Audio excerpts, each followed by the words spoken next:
আগামী নভেম্বরে মার্কিন প্রেসিডেন্ট নির্বাচন। 2020 সালের মতো এবারও প্রতিপক্ষ বাইডেন ও ট্রাম্প। দেশটিতে এরই মধ্যে নির্বাচনী উত্তাপ শুরু হয়েছে। বিভিন্ন অঙ্গরাজ্যে প্রচারণা চালিয়ে যাচ্ছেন দুই নেতা। সমাবেশগুলোতে একে অপরের বিরুদ্ধে তুলে ধরছেন নানা অভিযোগ। নির্বাচন ঘিরে দুটি মুখোমুখি বিতর্কে অংশ নেবেন বর্তমান ও সাবেক প্রেসিডেন্ট। এই বিতর্ক দুটির আয়োজক CNN ও ABC।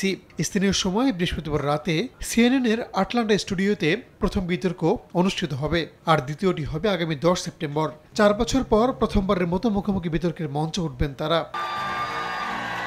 প্রথম বিতর্কের বিষয়বস্তু কি হবে তা নিয়ে CNN কিছু না জানালেও বেশ কয়েকটি আন্তর্জাতিক গণমাধ্যম বলছে, সীমান্ত নিরাপত্তা, অভিবাসী, ট্রাম্পের মামলা ও বাইডেনের ছেলের মামলার বিষয়গুলো উঠে আসতে পারে। এছাড়াও ইউক্রেন ও গাজা যুদ্ধ নিয়েও আলোচনা হতে পারে। ট্রাম্পের বিরুদ্ধে কোভিড নীতি, ক্যাপিটল হিলে দাঙ্গার প্রসঙ্গ তুলতে পারেন বাইডেন। অন্যদিকে বাইডেনের বিরুদ্ধে জাতীয় নিরাপত্তা অবহেলা ও কূটনৈতিক ব্যর্থতার মতো প্রসঙ্গ তুলে ধরতে পারেন Trump. But we did the right thing. They're great people. Walton fridge কিনে অনেকের মতো আপনিও হয়ে যেতে পারেন মিলেনিয়াল। সেরা পণ্যের সেরা অফার। মার্কিন ইতিহাসে এই প্রেসিডেন্সিয়াল ডিবেটকে বেশ গুরুত্ব সহকারেই দেখা হচ্ছে।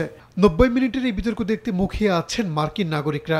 একই সঙ্গে বৈশ্বিক ব্যবস্থায় যুক্তরাষ্ট্রের ভূমিকা নিয়ে দুই নেতার অবস্থানের উপর নজর থাকবে আন্তর্জাতিক সম্প্রদায়েরও। রাহানুল রানা, সময় সংবাদ।